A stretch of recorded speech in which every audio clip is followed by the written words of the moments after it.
Hi, my name is John Light, and I've spent over 20 years working throughout all corners of the recruiting world.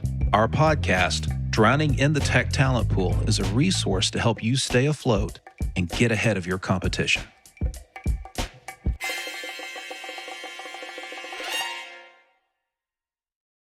Hi, and welcome to another episode of Drowning in the Tech Talent Pool. I'm John Light, your host and president CEO of Sabretooth Recruiting, and today I thought we'd have some fun. I had a great conversation with Katee LaPoff, who's joining us today. And Katee is the CTO of Oakview Group. And I'll let her share the particulars and all that. But what excited me about having you on for this episode, Katee, is, the whole theme behind what we do on this podcast is talking about talent. And it can be talent from an acquisition standpoint, a management standpoint, a retention standpoint. But I think what your story brings, and I'm excited to really go through it with you today, is this idea of how we can affect our own talent development simply by virtue of constantly trying to find ways to improve throughout our career, and sometimes challenging or being challenged by those around us. So welcome to the show, Katee. I'm glad to have you on. Thank you for having me. You and I got connected, incidentally, by a mutual friend, Brenda Horn. And maybe her name will bubble up again in the conversation or not in a little bit. But I'm really curious, when you look back over the course of your career and where you started and where you've gotten to and all these points in between, just to kind of get the ball rolling, what kind of an impact do you feel like other people, maybe who weren't necessarily, they could be direct or indirect in terms of supervisory or peer level or whatever it might be, what impact do you think they've had cumulatively on where you've ended up in your career at this point? I have a firm belief after many years of deep introspection that we stand on the shoulders of giants. Yeah. It's easy to see the horizon when you're already standing halfway on the top of the hill. Mm-hmm. And none of us get here alone. And whether we recognize those contributions actively through a formal mentoring, peer, boss, advocate relationship in the workplace, or it's the sacrifice of your grandparents and your parents. And in my case, my dad's oldest brother, who saved every penny he ever made so that my generation of our family could be the first college educated generation. And it was a concerted effort. It wasn't some random, oh, gee, these kids are college age and I happen to have the money. It was something he planned for very, very early on to change the trajectory of not just my life, but my entire family's lives. I think it's very interesting. And I think it's a worthy story, bears retelling now because we're recording it. So why not? But how did someone from Texas get into the IT tech space and eventually go through this career where you've evolved and you ended up in New York and in an industry, frankly, when I was growing up, it never even crossed my mind. And I think it's the coolest thing. And I'd love if you could to kind of get us rolling. We kind of have a little bit of an origin story going on, I guess you could say, if you're looking at a Marvel movie or something where very humble beginnings, somebody made something happen. Your uncle, by virtue of, he wasn't waiting to at the last minute. He wasn't one of these people standing around saying, well, I want it now. Why can't I have it? But obviously had foresight and discipline and regimen, which is, I think those are fantastic qualities and characteristics, and it's paid off for the family. But tell us a little bit, take us through that journey. How do you go from Texas and tech and the tech industry and on to New York and back again, really? So shortly after the crust of the earth cooled and the dinosaurs stopped roaming the earth, I was born in Fort Worth, Texas, and lived in a little town called Boyd. 900 people when I lived there. And I can remember, this is probably 1971 or 72-ish, right. Watching the Rockettes perform at the Thanksgiving parade on television, black and white television.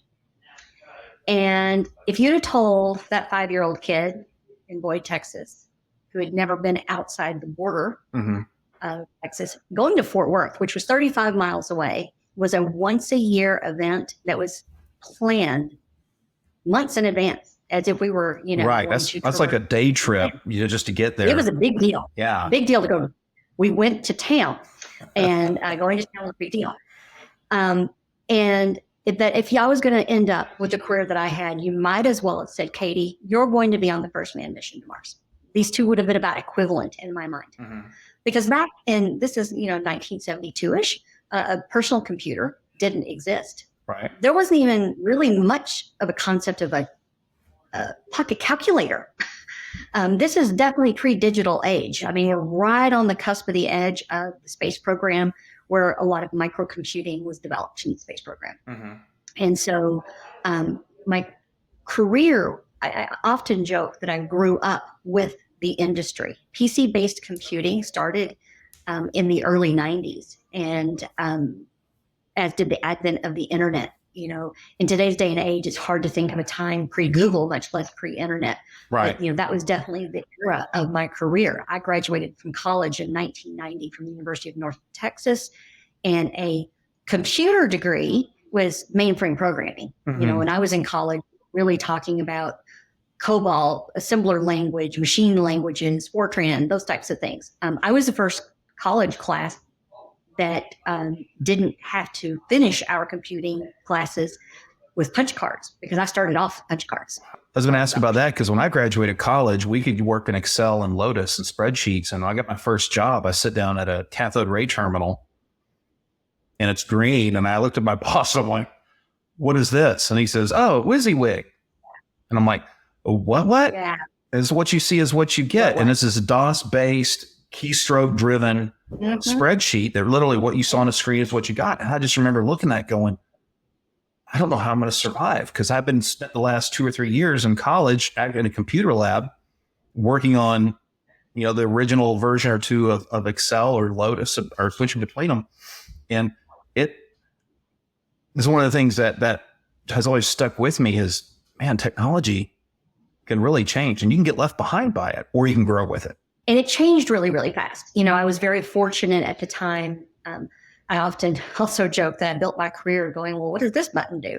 Not the red button. I had to push the red button one time, and I had to tell you, it was so, we were moving data centers, and I was the last person there, and I got to hit the EPO, the emergency power off button. And it was like, and the power went off, and it was super fun, because you never get to do that. And so it was like the highlight of my career. But when you really think about growing up in a career, you don't have tons of preconceived notions about what you can and can't do, because not many people had done it before, period. It was definitely a male-dominated industry. I grew up on what we call the hard side of IT, switching, routing, wireless servers, data centers. I didn't spend much time on the project management, business analysis, programming side. And it's really always has been, and still to a large degree is, a 24/7, 365 business. And it really got challenging when I had young kids at home.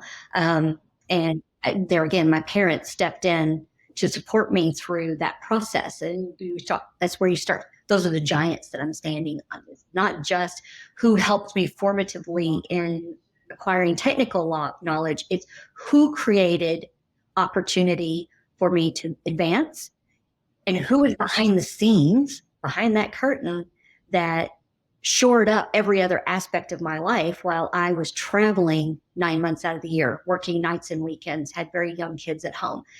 And it's that community, that whole set of people in my life that created foundationally the opportunity for me to stand on to even launch a career.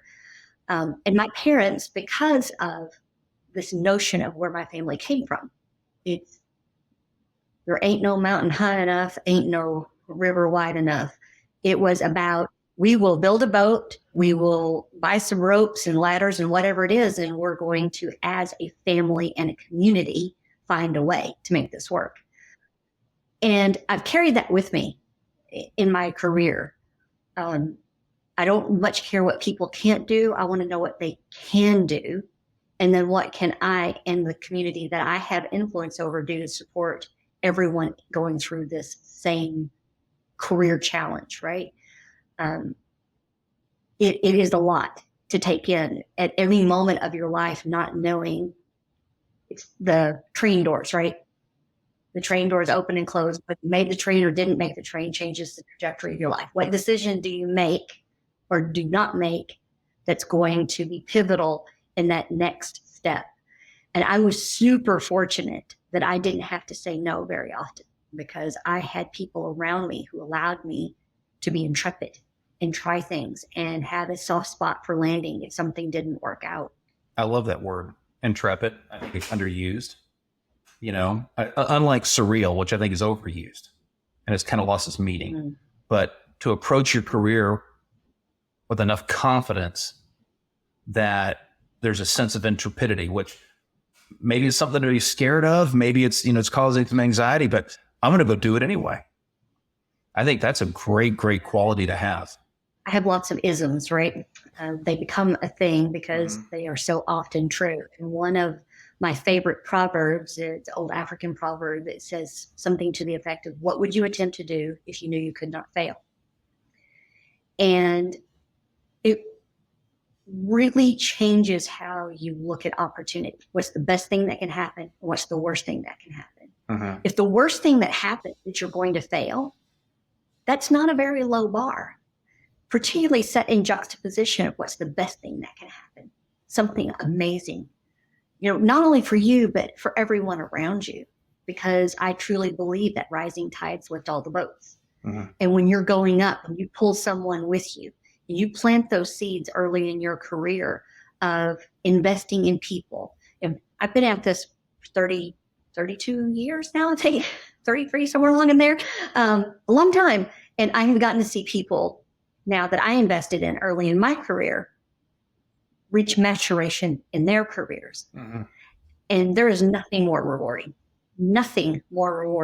than to see people that you have taken time with, that you have counseled and shared a shoulder, leaned on, and they leaned on you, and to see them do remarkably well, it fills my soul with joy. I keep up on LinkedIn with people I've placed over the years, and there are a double handful that I look at, and they've had stellar runs where I placed them. And there are others who have too, but there's always the ones that you connect better with. And I remember one, I ended up following her because she had to travel internationally a lot for her job. And that wasn't there at the beginning. She took this position and she just blew the doors off the place. And she'd go on social media and post pictures of her shopping trips in Australia and in Europe and all this while she was, doing work. And it was just like this great experience for her. And I remember just kind of feeling like I'm a fanboy sitting on the sidelines. Yeah, keep it up. I think it's exciting. And it's not just that, like you said, it's sometimes it's not something as involved in as placing someone or hiring someone. Sometimes it's just being able to speak the right words at the right time, the right way. And it has a profound and outsized impact. Failure is a word we just touched on. I think people have this deep-seated fear of the word. Mm-hmm. Failure is not terminal. It is an opportunity to begin again more intelligently, according to our good friend, Mr. Ford.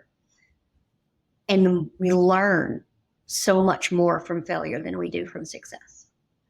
And when we weed through our history and look at those failure points, things of, wow, that didn't work out the way I thought.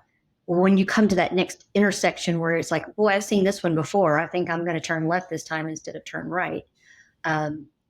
That's where the success comes from, right? And the only thing worse than failure is not learning from it. And as leaders, we have to learn to embrace failure. And it's scary in modern businesses where it's quarter over quarter success, year over year success. It's growth. Not understanding that sometimes that big mistake, the big thing that didn't turn out, that really coalesces groups and bonds them in ways that winning can't. I was at a dinner recently in the UK and had the opportunity to sit by a high-ranking executive from the Manchester City Football Club. Okay. And he talked about the player on the field that has the most mental toughness is the goalie. And there's a lot of science to back this claim. Absolutely. That a goalie has 7 or 12 seconds when they allow a goal to get their emotions under control, accept responsibility for allowing the goal, and coming back to the line 100% with the belief that they will not allow another one. Yeah, a short memory. Yeah, a very short memory. Be a goldfish. And it's hard because a lot of times we want to dwell. You want to beat yourself up, but you can't assign blame. I'm the guy standing here in front of the net, and it's not because of the grass or because of the sunshine or because of the crowd or because of this. It was me. Yeah. I have to accept. And then in that learning process, very quickly, in those 12 seconds of, I'm not going to allow the next one, and you put that mental toughness up and get back in the game. It was a very interesting anecdote. I tend to be a wallower. I'll admit it. I'm a wallower. I get into this mental space where shoulda, coulda, woulda. And mama says all the time, don't should on yourself. And you have to go back and understand what happened. What were my contributions? Was there anything I could have done differently? If I see the situation again, how will I address it? And then just move on. Yeah. Now you got to have a level of being dispassionate when you look at those things in retrospect and when you're being introspective, which is challenging to do. You know, you mentioned earlier about, well, there's failure and there's success and there's this wide gap between the two. Most people, when they do a risk assessment in their lives, they end up somewhere in this middle zone, you know, where the risk isn't too much, but it's not too little. And they're chasing their career. Or maybe they're, heard the phrase used, salary man sort of thing. You know, they're just going to be there and they're going to hang in there. And there's nothing wrong with that. Nothing wrong at all. No. But I do think there are seasons in our lives, if I can use that phrase, that turn of phrase, to describe those points when we can look at this and go, you know what? I can take the hit if I fall, but I'm only going to get so many swings at the bat. I've got to drive for something larger, something bigger, something absolutely ideally that'll end up bigger than me. I think that drives a lot of people, but a lot of people are stuck in that middle ground by virtue of choices they've made or circumstances or whatever it might be. And I think it's interesting to hear you bring it up in the context or alongside the context of I can be a wallower, you know, so I've done the same thing where I get mopey and I'm kind of like, man, I suck it up. I'm terrible at this. I'm blah, blah, blah, blah, blah. You know, when you do a project, you implement a new system, there's usually a playbook, a recipe for success. I know in my business, there are so many things that can go wrong with any deal. It's just ridiculous. It's insane. And, you know, my mantra is always go back to the beginning. If something goes sideways, what did I miss? What did I do wrong? But once you do that analysis, once you go through it mentally, maybe you write some notes down, maybe focus on improving some stuff, you need to shut the door on it and move ahead. Because if you don't, you're just going to be standing still. I have this little notebook right here. Mm-hmm. And it literally just has words on a page. Sometimes when my brain gets really super full, sometimes it comes out as thoughts, as phrases. Sometimes it's just a single word. But that's exactly what I do is I'm processing in the background. Right. I have active things going on day to day, but there's always something kind of churning in the background. And sometimes that background noise gets a little loud. And so I just dump them right here on this page so I can deal with it later. Mm-hmm. And it allows for introspection of why was that the word that was on my list this morning was anxiety and glum. Those often go together. It helped to write it down because then I can say, okay, I've got that. I'm going to deal with that later. Let me ask you, I think it's a good idea, but let me ask you a question. Because we're talking about career path and development, how you've been developed by those around you and by circumstances, how you've reciprocated by helping others develop.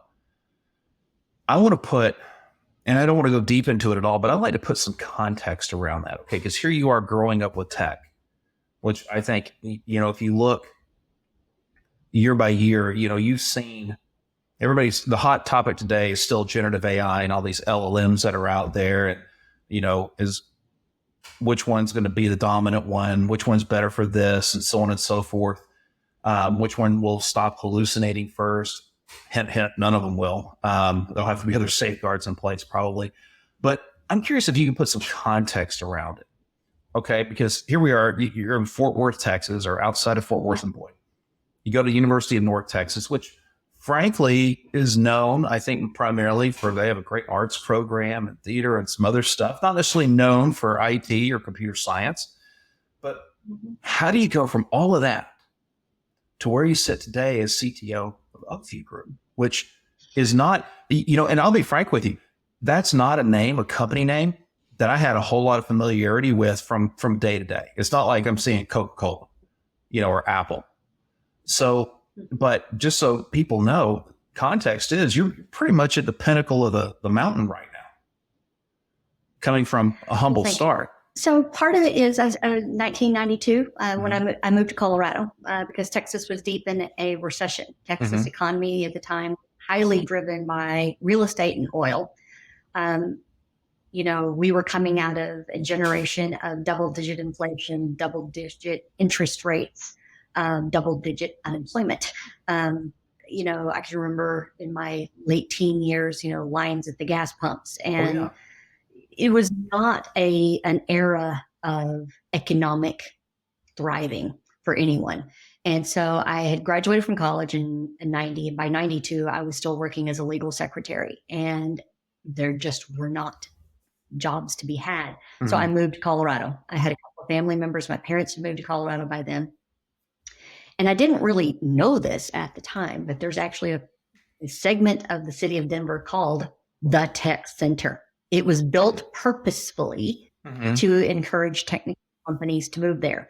And right outside of the Tech Center are these very large satellite arrays.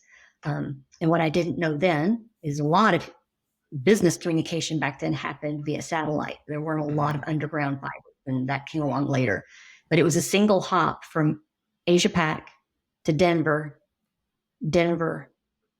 East Coast, Europe. So that was a strategic place for satellite communications. And so it attracted particularly defense contractors, McDonnell Douglas, Raytheon, Martin Marietta, White Westinghouse, a lot of the space program operations actually come out of Colorado. And because it was that satellite system and the convenience of those single hops, which saved time, and time is money. Right. And so I moved there, and I had a basic interest in PC-based computing. It was starting to emerge. You were starting to see PCs show up on people's desks. And along about 1994, I had the opportunity to go to work for a small bank, commercial agriculture bank that was deploying Microsoft Exchange. And I had done some work for a previous company with email systems that we did over dial-up. Yep. Well, these were some of the very first internet-based email systems. And this was bleeding edge stuff back then, going from mainframe computing over to that. So I really kind of immersed myself in the early 90s into an IT career.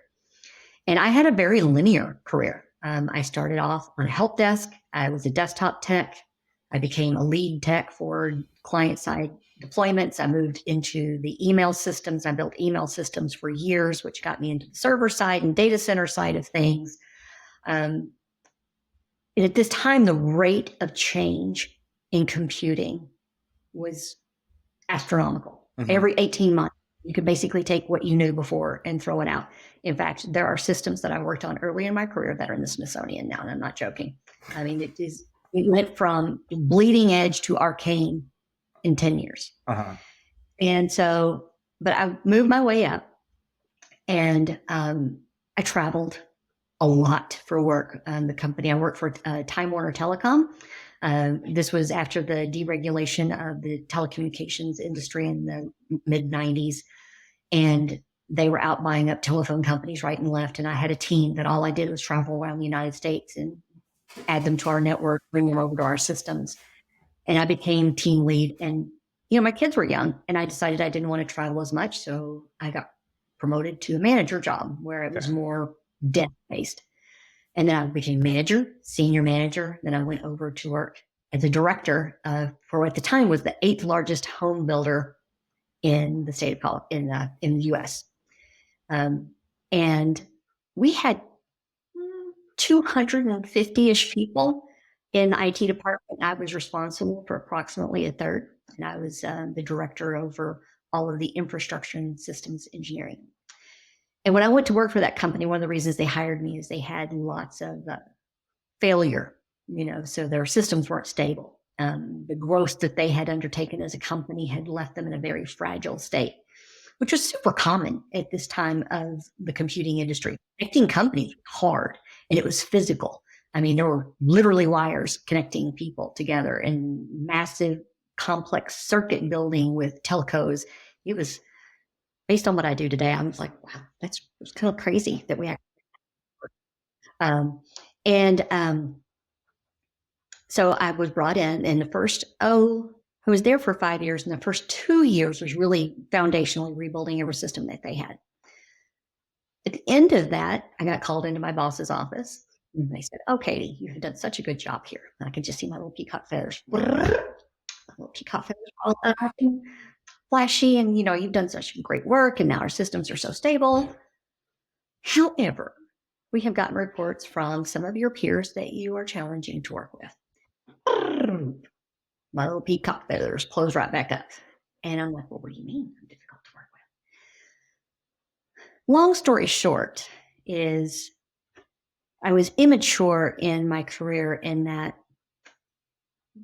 fixing and stabilizing things was one part. Collaborating with my peers on how to consume the systems that I had built was not part of the equation. There was a lot of assumptive behavior on my part that everybody knew that you can't just write some code over the weekend and throw it into production and just hope for the best. But I did what the absolutely mature response was after I got this feedback. I went back to my office and packed up all of my stuff, took it home, and pouted. Pouted a lot. How dare they? They just don't recognize my contributions, and they just don't understand me. But I went back and talked to my boss, and she told me this. She said, "Katee, feedback is a gift. You get to decide what you do with it. You can stick it in the corner and re-gift it later. You can ignore it, or you can actually unpack it and look at it." Because it's easy for people to say nice things. It's easy to say, "Katee, you do great work. Katee, you've saved us. The team we're so much better off." But when a peer comes forward and says, "I'm having a challenged relationship with Katee, and I don't think that we can communicate, and we're not on the same page, and she doesn't understand our business requirements, and she doesn't understand how using this tech can advance our company," you listen twice. You listen for the raw feedback of what it is, and you also listen to the impact of what harm you have done someone else, whether you intended to or not, whether you agree with it or not. Their perception is their reality. And I said, okay. At this time, I was in my mid to late 30s, and I had a goal to make VP by the time I was 40. And I had breakfast with each of my peers and sat down, and I said, "I've heard your feedback. I'd like a little bit more detail about what I can do to improve." And our mutual acquaintance, Brenda Horn, I can remember this as if it was yesterday. She listened to my spiel, and she said, "Katee, I appreciate it. I appreciate you accepting the feedback. I appreciate your effort, but I quite honestly do not think you have it in you to make this kind of massive character change." It's a heavy statement. It was. It was a lot. But I had hurt her and her team and her ability to do work. Right. And I had to own my part. And so there's no such thing as a one-sided argument, but I had wronged this group. And The other thing I recognized is I signed up for my master's program. Regis University in Denver is a Jesuit college, and Jesuit colleges had the mission of education and service. So every class that I taking, we had a project, an ethics project, because this was the time of the Enron meltdown and everybody needed to learn about ethics. And how do we give back to our community? Because leadership is about service.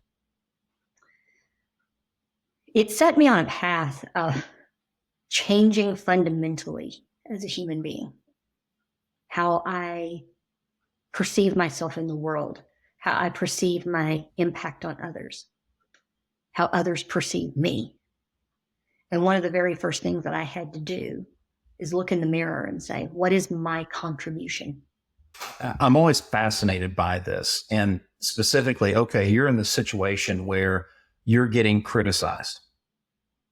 Sure. And you can, curl up in a ball, you can hide from it, you can discard it, you can absorb it, you can take it personally and go out for vengeance, But I'm curious, without this, would you be where you are today? No. And I think there's a great lesson, like right there, there's this fulcrum for everything that followed, because you had this incredible experience. You're incredibly dialed in. IT was a bear back then, to your point. Now everything's wireless. It's all nice and simple. You plug and play, or you just have your device, you sit down and it does everything for you. Back then, is it the red one or the yellow one that goes into this slot? And, do I have a USB? Do I have fiber? Where's my coax? People today, they're like, what's coax? Is that like a fraternity? They don't know. So, I hear something like this and I go, wow, here you are in a moment that a lot of people could have taken maybe as the valley of their career in terms of their hopes and dreams, but you didn't. I know it took work to not, right? It took work and energy and focus to not just go and turn it into a pity party or something of that nature. There's nothing wrong with feeling pitiful for a heartbeat, but there's something wrong with extending it. And yet here you've gone and taken that and reinvented yourself and parlayed that into something, beyond belief in terms of where you started when you were growing up in Texas, seeing the Rockettes. So I appreciate your candor in answering that particular question, especially, would you be where you are today?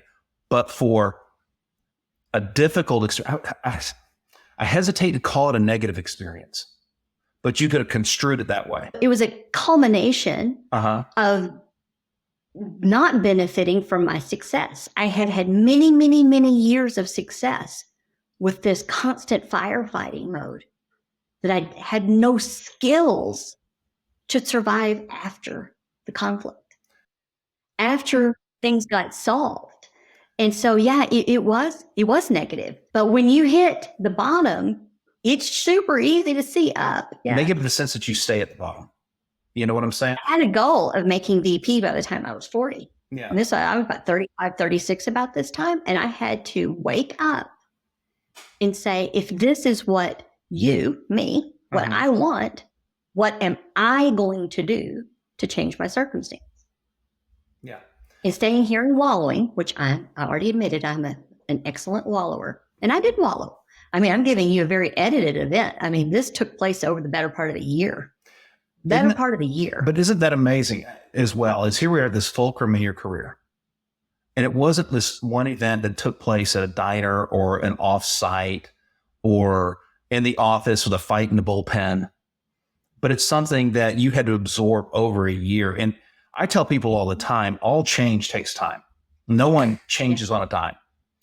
And it's hard because you'd been successful in your own right, in your own mind especially, but in terms of the guts of doing what needed to be done to move the needle forward, you'd done that, but you were blind to all the opportunity you missed because you hadn't made these other modifications or adjustments.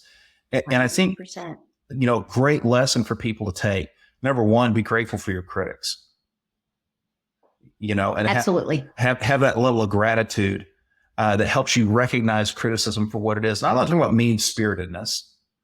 I'm If somebody comes up and says, hey, you're hosing me every day in my team because we're not collaborating on what we need to succeed. And you're the one who's going to deliver what we need, or we're going to really struggle. That's not mean-spirited. Mean-spirited is, somebody looking at me and saying, hey, man, it really looks like all your hair moves south for the rest of your life. And for people who listen to this, rather than seeing the video, well, you got to do is look at a picture. And I think there's a huge lesson, because especially the generation or two behind you and I, because we're not far apart at all. They tend to want stuff and want it right now. I want it to change. I want it to affect immediately. I want to turn my life around immediately. And they don't stop and pause and think, hey, it could take a year or 2 or 3 or 10. But you demonstrated that if you subordinate your feelings to your mission, that immediate goal is that VP role. And you can be dispassionate about that criticism, which takes effort. Now, I don't want to take away from it. It took time and effort over time to achieve that. Look what it can do. Well, I'm 20 years into the journey now. Uh-huh. I'm 57 now. I was about 37 then. So I'm 20 years into the journey. And one of the things I learned is it's a journey forever. Right. You don't get fixed and stay fixed, because one of the expressions I learned along the way is what got me here won't get me there. And I heard this in a leadership seminar that I went to somewhere about 2017. Mm-hmm. You go to school, you start off in elementary school, and you finally make it to, like 6th grade, and you're the top of the lower elementary. And then you make it to 8th grade, and you're in the top of junior high. But then you're a freshman. Then you got 4 more years to claw back up to being the top of the heap. Mm-hmm. Then you go to college, and you're a freshman again. This pattern gets repeated over and over and over in your life. You start off in your career, you're an individual contributor. You make it to team lead, you're kind of the top of the individual contributors, but you become a manager and you're the bottom of the management ranks. And then you finally make it to VP and you're the top of that level of ranks, but you make it to SVP and you're the bottom of the next layer. This is a theme over and over and over again in your life. Right. I wish I'd known a little bit earlier on. I kept thinking if I would just get onto the top of this hill or master this skill or get this organized, I will, quote unquote, have it together. Yeah, it doesn't work that way. And at this stage of my life, at some point it was about, I would need my kids to grow up. I want them to be successful. But now I'm the parent of my parents. I had octogenarian parents that I've taken over a parenting role for my actual parents. Mm-hmm. And what I have learned is that it never gets any easier. We just acquire better tool sets to deal with the challenge. Completely, 100% agree with that. Been there doing that today. Let me ask you this as we wrap up. I think this is a question that the answer could really resonate and carry a lot of value. Mm-hmm. If you were addressing somebody who was you 20 or 30 years ago, what's the pivotal thing that you would want to make sure they know, take to heart, and live by to not just advance careers, but to meet their goals? And those goals may not just be career driven. That could be family driven. That could be, interest driven or whatever kind of passion driven. But what would you say? I mean, what would really have resonated with you in that time frame? I can't say that I honestly know it would have resonated with me, even if somebody had said this to me at the time, because I was a young punk who thought I knew everything. But I had been in this introspective state. You need to care more about impact than intent. It doesn't really matter what you intend to do. It matters what you impact. Mm-hmm. Your words matter. Your actions matter. And they matter in the way that they impact others, not what you intended to impact. And I had the opportunity very recently to reconnect with Brenda. It had been 17 years. She reached out randomly on LinkedIn and said, I've seen you've made some changes in your career. And I had the opportunity to catch up with her and tell her, I have you to thank for the career I have today. you sat there at that breakfast and told me I wouldn't make it. And I had a choice to make. You could be right or you could be wrong. Mm-hmm. I could have said, I think I have the skills necessary, and where I want to take my career, the skill set that I have today is what I want. And dug in and entrenched, right, and doubled down on my behavior.